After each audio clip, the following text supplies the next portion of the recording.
Hello friends, मैं संदीप और आप देख रहे हैं एसपीजी गांव से शहर तक। आइए हम दिखाते हैं आज की सबसे बड़ी खबरें।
आप लोग देख सकते हैं यहाँ पे ये पूरा आज तिरंगा लेकर के संविधान रैली को संबोधित करते हुए आज सभी लोग यहाँ पे आज जा रहे हैं। आप देख सकते हैं इसमें माहिती आहे की डॉक्टर बाबासाहेब आंबेडकर एका सभेमध्ये अनुपस्थित होते तेव्हा पंडित जवाहरलाल नेहरूंनी सांगितलं सरदार वल्लभभाई पटेलांना की आजची मीटिंग आजची सभा रद्द करावी। तेव्हा सरदार वल्लभभाई पटेलांनी विचारलं का? तेव्हा पंडित जवाहरलाल नेहरूंचा उद्गार होता, अरे वंचित शोषित समाजाचा महानायक आज जर इथं नसेल तर त्या संविधान सभेचा कुठलाच अर्थ राहणार नाही। त्यामुळे बाबासाहेब नसतील तर भारतीय संविधान जन्माला येणार नाही अशी आशा तेव्हाच्या देशाच्या पंतप्रधानांना होती।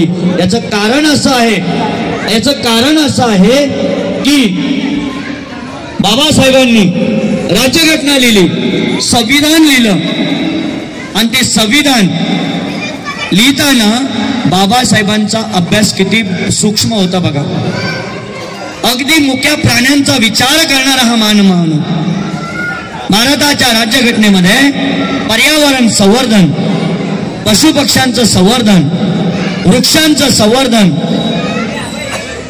विविध बघा म्हणजे संविधानामध्ये केवळ माणसाचाच विचार नाही केला तर मुक्या जनावरालाही, मुक्या जनावरांचा, झाडा झुडपांचा विचार करणारं, पर्यावरणाच्या जनजागृतीचा विचार करणारं, बालकांच्या विकासाचा विचार करणारं, समानतेच्या विचाराचा विकास करणारं, शिक्षणाच्या हक्काचा विचार करणारं, भारताच्या संविधानानं काय दिलं, भारतीय संविधानानं आम्हाला काय दिलं तर पुन्हा एकदा सांगतोय, भारतीय संविधानानं आम्हाला माणूस म्हणून जगण्याचा सर्वात मोठा हक्क आणि अधिकार दिला। आणि ते हक्क कोणते आहेत याची जाणीव आपल्याला संविधान भान म्हणून संविधानानं मला कोणते हक्क दिलेले, संविधानानं मला कोणते अधिकार दिलेले आहेत याची जाणीव मला असावी।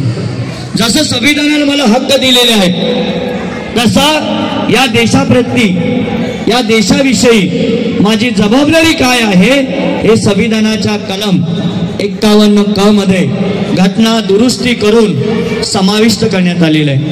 आज जर सर्वांनी पेपर वाचले असतील तर आज एक बातमी त्या पेपरमध्ये येते आहे 25 नोव्हेंबर 2024 ला सर्वोच्च न्यायालयाच्या सन्माननीय सरन्यायाधीशांनी एक अतिशय आशादायी आणि चांगला निर्णय दिलेला आहे। तो निर्णय म्हणजे काय तर एक याचिका दाखल करण्यात आली होती, धर्मनिरपेक्षता, समाजवाद आणि अखंडता हे शब्द भारताच्या उद्देश पत्रिकेतून वगळण्यात यावेत ही याचिका दाखल केल्यानंतर माननीय सर्वोच्च न्यायालयाच्या सरन्यायाधीशाच्या खंडपीठानं असा निकाल दिला की समाजवाद म्हणजे डावी किंवा उजवी विचारसरणी नाही।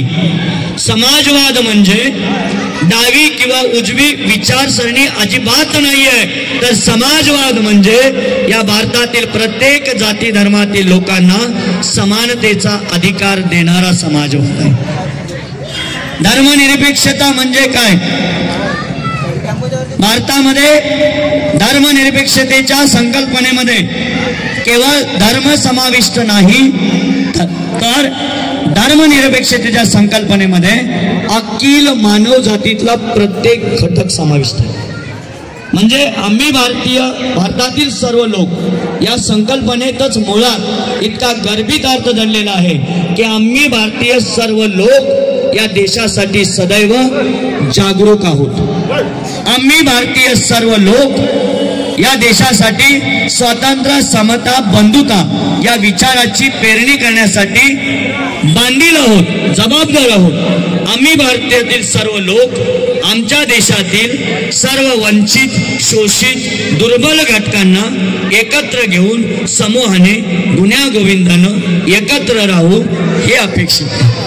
आणि म्हणून सर्वांनी आजच्या या संविधान दिनानिमित्त आपण सर्वांनी बघा, संविधान वाचवा अशी सगळीकडे ओरड होते, पण मी सांगेल संविधान वाचवापेक्षा संविधान वाचा.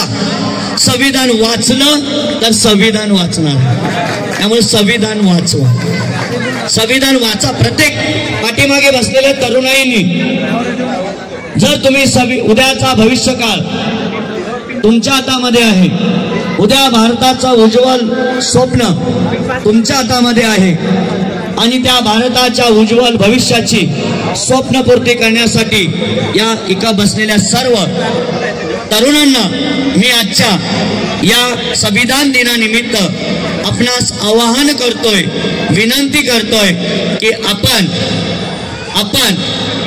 आपल्या घरामध्ये संविधानाची प्रत असावी आणि नुसती प्रत असूनच चालणार नाही, तर संविधानातल्या प्रत्येक शब्दांची जाणीव आपल्याला असावी. संविधानामध्ये दिलेल्या प्रत्येक कलमाचं ज्ञान आपल्याला असावं. संविधानामध्ये दिलेल्या 8 परिशिष्टांची जाणीव आपल्याला असावी. संविधानामध्ये दिलेली प्रत्येक गोष्ट ही मानवतेच्या दृष्टीनं महत्वाची आहे आणि त्यामुळं सर्व उपस्थित असलेल्या या तरुणांना मी आजच्या या संविधान दिनानिमित्त आवाहन करतोय की आपण सर्वजण संविधान वाचाल आणि तुम्ही संविधान वाचलं तर भारताचं संविधान नक्कीच वाचणार आहे. त्यामुळं संविधान वाचा अगोदर तर ते वाचेल. विद्यार्थी मित्रांनो,